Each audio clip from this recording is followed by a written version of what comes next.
Sa bawat dilim, may kwentong nag-aabang. Mga karanasang totoo man o hindi, hatid ay aral, takot at misteryo. Ito ang PLTV, Kwentong Kababalaghan. Sa dulo ng aming baryo ay may isang matandang puno ng mangga na sinasabing mas matanda pa kaysa sa karamihan ng mga bahay doon. Malaki ang katawan nito, makapal ang mga sanga at ang ugat ay tila yumayakap sa lupa na parang ayaw nang bumitaw.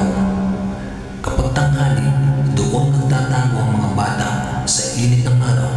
Pero pagdating ng gabi, walang nangangahas na lumapit ayon sa matatanda.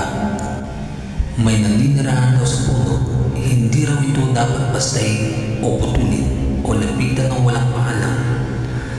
Isang gabi ng tagalig, napagpasyahan ni Marco, isang binatang bagong lipat sa baryo, na pumutol ng ilang sanga ng mangga. Gagawa raw siya ng panggatong. Hindi siya naniwala sa mga pamahiin. Kawin lang yan, sabi niya, habang hawak ang itak. Habang pumuputol siya, napansin niyang walang hangin, ngunit ang mga dahon ay kusang gumagalaw.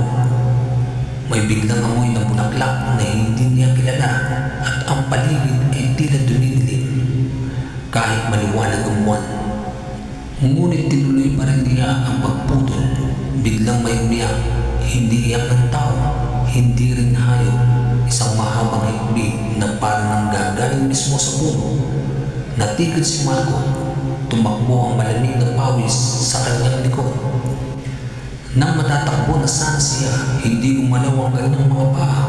Mula sa likod ng puno, unti-unting lumitaw ang isang babae na kaputi, mahabang buhok, at ang mga mata ay tila walang puti, itim na itim. Hindi ito lumalakad, lumulutang. Bakit mo sinaktan ang aking tahanan? Mahinahon, ngunit mabigat ang boses nito.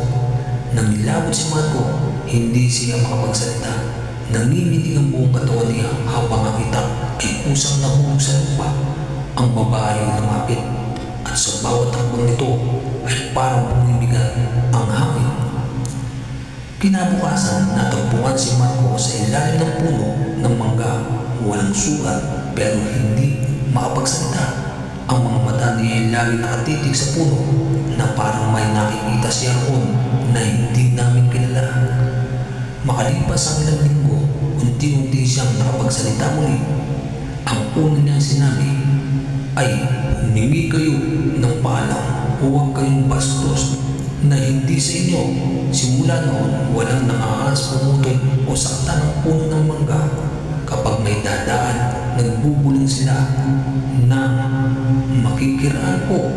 At tuwing gabi, kapag tahimik ang baryo, may makakarinig pa rin ng mahinang iyak. Paalala ng mga puno ay hindi basta puno lamang. Ang aral ng kwento, hindi lahat ng bagay sa mundo ay pagmamay-ari ng tao. May mga lugar at nilalang na dapat igalang. Ang kawalan ng paniniwala ay hindi lisensya para maging bastos sa kalikasan at sa mga misteryong hindi natin naunawaan. Abangan ang susunod na kwento.